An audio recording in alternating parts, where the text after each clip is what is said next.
Hey there, everybody, Mazarok here, and today is the Night Fae Blood Decay Guide. Now, I am going to be doing this covenant by covenant. I did do a whole guide. I shot like one big whole one, but I didn't like the way it was, and I felt that I had to neglect a lot of information to make it a little bit more condensed because it was pretty crazy on time, because there are some things that I want to talk about that you kind of got to neglect if you're just covering over things really quick. So if you're coming into BDK, I also have a beginner's guide to Blood DK and Shadowlands, which goes over a lot of the little finer points, how some of the things work, how the base kit works no matter of Covenant. I'm going to link that down below. So this is going to be a Night Fae DK guide. If you're looking for LUI profiles or any relevant weak auras, you can go in my Discord down below. Check that out. They're all free. Don't worry about it. Just go in and grab them. Aside from that, let's get the housekeeping done while I'm here. I stream on Twitch, link down below as well. If you're looking to join a new guild, my guild of Bloodstorm is recruiting all active roles. We're raiding on Thursday nights from 8 to 11. You do not have to be part of the guild right now to come in and join that and have fun. We're just going through normal, and then as we get a team really set in place, we're going to go into heroic. It's just a fun night, community night, guild night. Come on by, have fun, chill while we down some bosses, and we go from there. And lastly, please subscribe. It actually goes a really long way. This community is growing incredibly quickly, and I want to thank all of you for that. So let's get into the Blood DK guide. So first things first, we now have double legendaries unlocked, and this is actually what makes Blood DK a very Night Fae Blood DK a very strong choice this tier.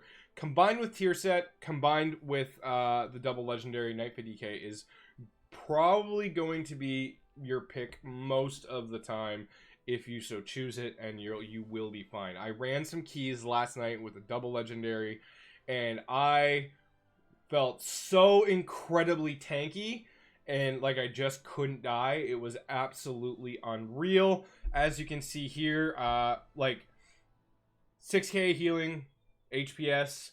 Overall, my healer actually only had to do 3k throughout the entire dungeon. I just took care of myself. There was pulls. I was easily doing 15 to 20k HPS, and I never felt in danger once. But this is a very high skill class tank and covenant option to play. So let's go over the double legendaries.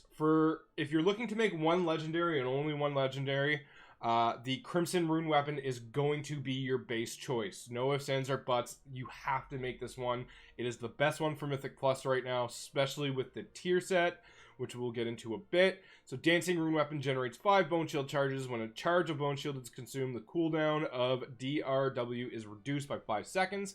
Additionally, when DRW fades, your rune generation is increased by 40% for 10 seconds. This really flows really well with Night Fae, which is why you can wear this in raid as well and really plan around it. Your second legendary, if you so choose to make one, is Super Strain. It's a little boring. It's one that's good for all of the DKs, so whether you're playing Frost or Unholy, you can use this one as well. I don't know if it's good for Frost or Unholy, but you can put it on there. It applies the other plagues and fevers, so that way you don't have to, you just get all of them. This actually nets out to be a very good positive for runic power generation, because the Frost Fever generates runic power.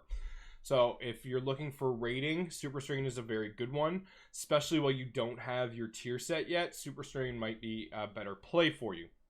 Now, let's talk about the double legendary for the Unity. So it is the strength gain from Death's Due is increased by 3% and persists for 2 seconds longer. This makes keeping the buff so much easier. It is actually unreal. And your runic power generation is increased by 20% while you're standing within your Death's Due. Alright, what is Death's Due? Death's Due is your Night Fae ability, which replaces death and decay. So it corrupts the targeted ground, causing shadow damage over 10 seconds to targets within the area.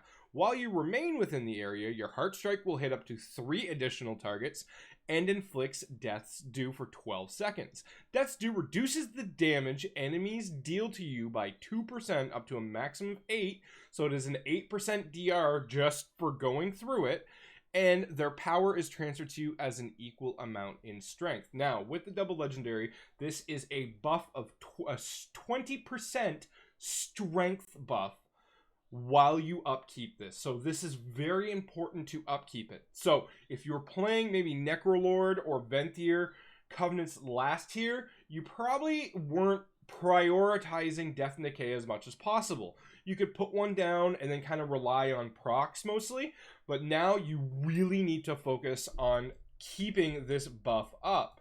So when you put it down, I'm just going to open up with Crimson Rune Weapon. You see that as they're cleaving, they're getting this debuff on them, and you're getting this buff. Strength increased by 15%,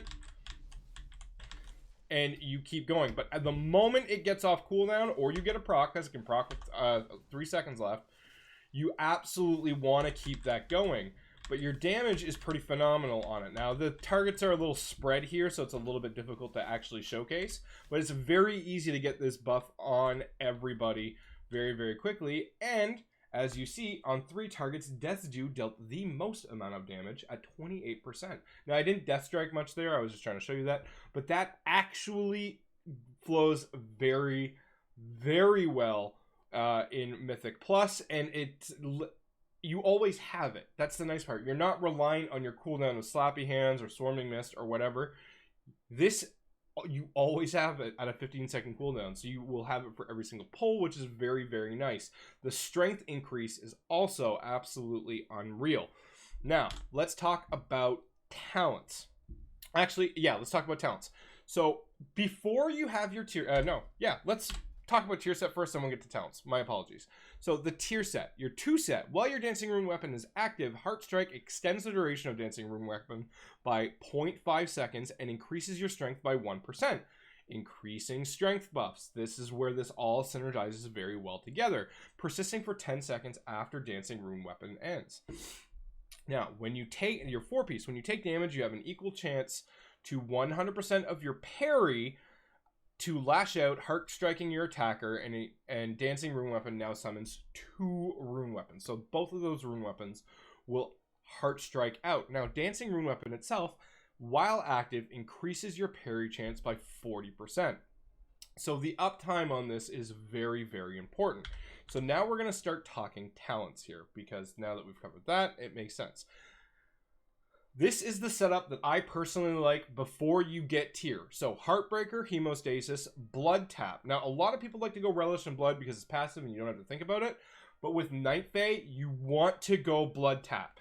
Because with Death's Due, you're going to be going through way more runes, because you're also going to want to upkeep Heart Strike while you're blasting through this. And Blood Tap will give you 2 extra runes instantly every minute. And if you're going with in the dungeons as your affixes, as the affix itself, you're going to bring this down considerably. So you're going to get a lot more rune value out of this, especially this tier with Encrypted, with Blood Tap, and you're always going to feel a little bit safer. You're always going to be able to get a Heart Strike. You're always going to be able to put a Death's Due down, and it flows very, very nicely. Will of the Necropolis, I mean, dude, it is what it is. Take it. It's good. Grip of the Dead for Mythic Plus is my absolute go-to. The slow is insane, and since you're putting down Death's Due as often as possible, this works very, very well. Now, there have been, I don't know if it was changes or tweaks or kind of just differences in coding, but Voracious is now the play in 9.2. Death Strike's healing is increased by 20% and grants you 15% leech for 8 seconds. So you basically have a 15% leech buff all of the time. The way the Bloodworms was working is something that they don't explode quick enough, and you always have a little bit more left over, so you're losing out on DPS, and it's just not as worthwhile. Versus the double legendary really, really makes up for the DPS that you were gaining with Bloodworms. So this isn't as necessary, where Voracious is a lot safer of a play and just makes you almost unkillable. Like, this is absolutely unreal, but you can play Bloodworms if you want, but I do suggest Voracious. Now, in Mythic Plus, I do suggest Bone Storm.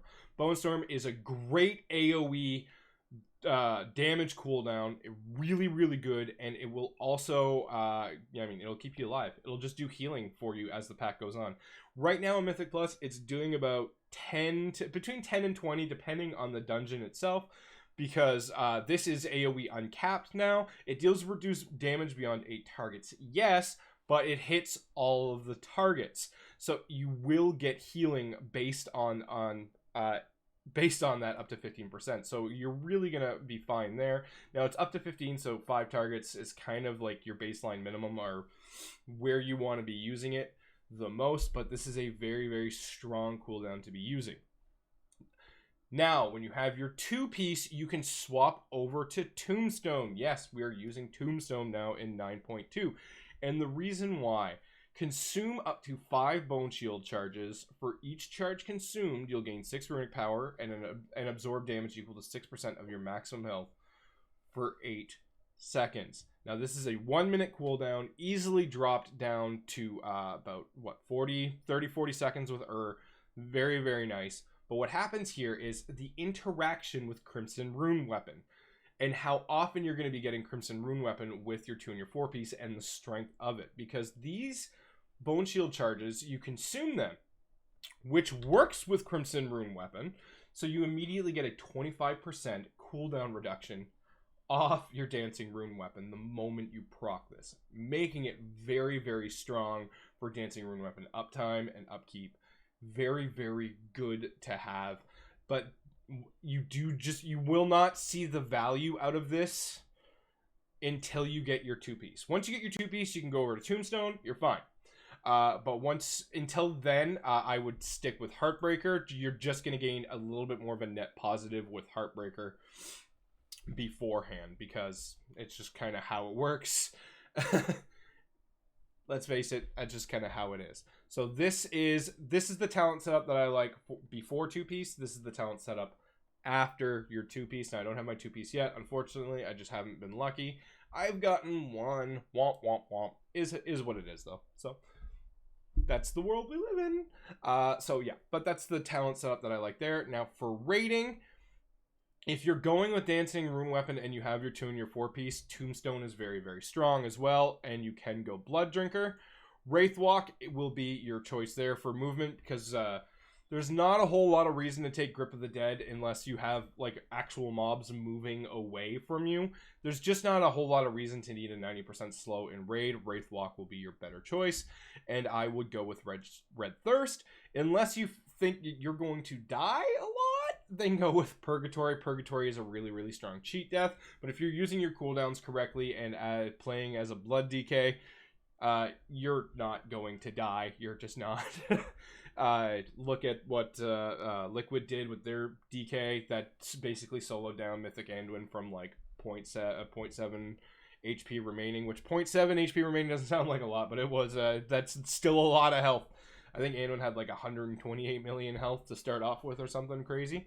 So this would be the 2 to 4-piece setup here, and this would be without the 2 to 4-piece for raiding. Aside from that, yeah, that's your talent setup there.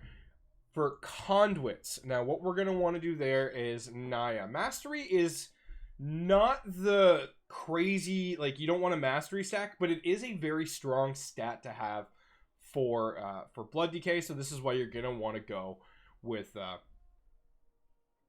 Naya, because you're going to have these constant stacks of Grove Invigoration, because you're going to be using your Death Dew a lot. Very strong to have. The Withering Ground Conduit, very strong, very good to have. Spirit Drain, successfully interrupting an enemy, you gain more runic power. Chef's Kiss, this is an absolute must. Meat Shield, get it, do it, put it in there. It's been very good without the 2 and 4-piece, and it's only going to gain more value as you gain your tier. Hardened Bones. Now this one here, this is a very good one to put in, but if you're never hitting Lichborn, you might want to go with something like Reinforced Shell or Condensed Animosphere. Yeah, really, that's kind of how it works.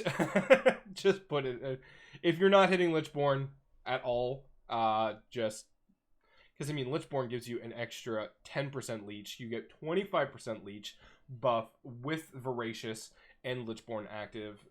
very strong. You want to use this as often as possible. The only times you want to save this is when you know there's fears incoming, or like you might get feared or something, so you're going to want to immune that.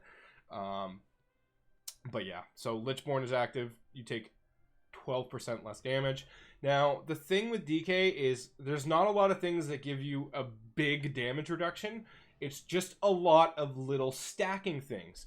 So while Lichborn is active, your damage is reduced by 12% at a 252 Conduit. You add the 8% from Death's Due debuff, and you start stacking all of these little things to make big damage reductions. And that's kind of how you have to play it. So this is a very strong cooldown added in. Withering Plague is one of the better potency conduits as well, aside from the Covenant ones. And especially with how many Heart Strikes you're doing with this build, you're going to want to put this one in. And of course, everything's going to be affected by your Blood Plague anyway. And then lastly, Chilled Resilience. Your Icebound Fortitude is reduced by 40 seconds. Now, this is very strong. It's only a 30% DR, but it is a stun immune. One of the things that people, like, the healers always kind of crap their pants about are, like, for example, when I'm doing Gore Chop. If you get hit by the curtains, that's a stun. But if you know that you're going to get hit by the curtains, you hit Icebound Fortitude and you can just walk right through them. There's a lot of really powerful things that you can do with it if you just know when to use it. So having it on a 2.3 minute cooldown, this again being reduced by very strong as well. Sometimes the way that we place the encrypted affix is not very conducive to moving around. Maybe you just put your Death's Due down and you don't want to move, and then he does his ground slam. If you hit Icebound Fortitude before the ground slam comes down, you won't be stunned. So you can just do what you're good at as a Blood DK and just sit and just be good. So that is kind of how that goes there. Yeah, I'm already on 17 minutes, and this is just talking about one Covenant. So really why I wanted to split these Covenants up. Lastly, stat priorities. Haste is your absolute most important stat in 9.2. This is the one that you absolutely want to be stacking as much as possible because of the tier piece and Dancing Rune Weapon, Crimson Rune Weapon, how all of that works. You're going to be wanting as much haste as possible. There might be a certain breaking point. I'm not sure what that is yet, but the more haste you got, the better you are going to be. Mastery and versatility are also very good stats. If you're going to be putting anything on your legendaries, I would do haste verse, because there are lots of different ways for you to get mastery. Like it's the most common one given in soulbinds, so it's not too bad there. So you do have different ways to stack it up. Lastly, crit is not to be ignored because crit actually gives you parry.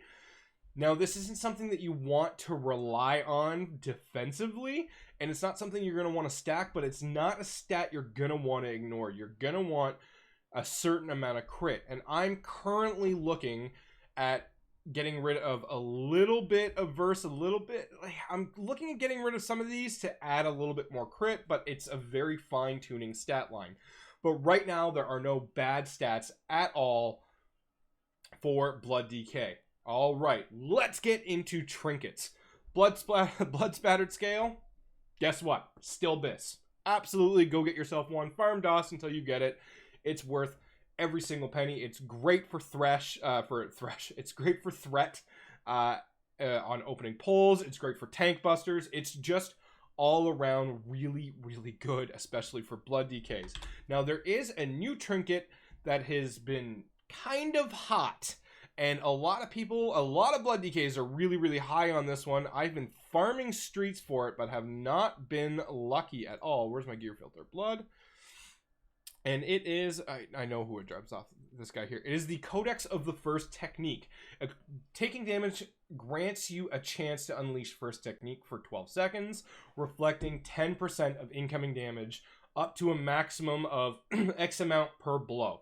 Now, this for other tanks who rely on a lot of damage reductions, 50, 70, or immunes, excuse me, to kind of live and survive and go through and kind of just be the general tanky self that they are, isn't as strong, where Blood Decay doesn't rely on damage reductions as much. You just heal yourself up. You just make sure that you have DRs to be able to live whatever hits coming in, so you can Death Strike your way back up. This is an insanely strong trinket for Blood Decay. For other tanks, I think it's like 5% damage and healing. For BDK, it's like 10 to 15% damage and healing overall. It is a very, very strong. Pick yourself up a Codex of the First technique. Now, if you're unlucky and you don't have that, the Shard of Enhilde's Aegis is still a very strong S tier tank trinket from Sanctum of Domination. There's the Cheat Death trinkets from Fate Scribe that you can grab. Again, very, very strong trinket there. Aside from that, those are kind of the ones that I want to go with primarily with how Blood Decay works if you're looking to play more defensively, as well perhaps adding a DPS trinket to your rotation is not terrible. Unfortunately, my BDK has not had the greatest luck with trinkets, so I'm running solely a Secret Technique. A nice stat stick gets me more haste. Chef's kiss, I love it. I also have I have a Viscera of Coalesce Hatred. It adds a little bit of extra healing. I find you get more value with this with a Blood Decay than others. But really, it's kind of, if you look at the ones that I got, it's just kind of the best that I got out of the bunch. The Overwhelming Power Crystal is could see a lot more value, especially with increasing your crit throughout your parry chance, so you can have that an on demand. So if you're feeling like you just want to stack a little bit more crit and a little bit more parry chance on top of a Dancing Rune weapon on bigger pulls, perhaps a BSS and an Overwhelming Power Crystal could be good for you. But you do have options at your disposal, and aside from that, for your weapon, you're going to want to use Rune of Fallen Crusader through your rune forging. It is still by far the best enchantment that you can put on any weapon. So that is the guide to Night Fae Blood Decay. Hopefully I covered all of your questions with how everything works. I am going to be doing the other ones, so check those out in the next couple days as they're rolling out. I'm going to be covering Venthyr or Necrolord next. I'm not 100% sure which one's going to come out first, but check that out. Aside from that, I hope you guys are enjoying 9.2 as much as I am, and have yourselves a great day.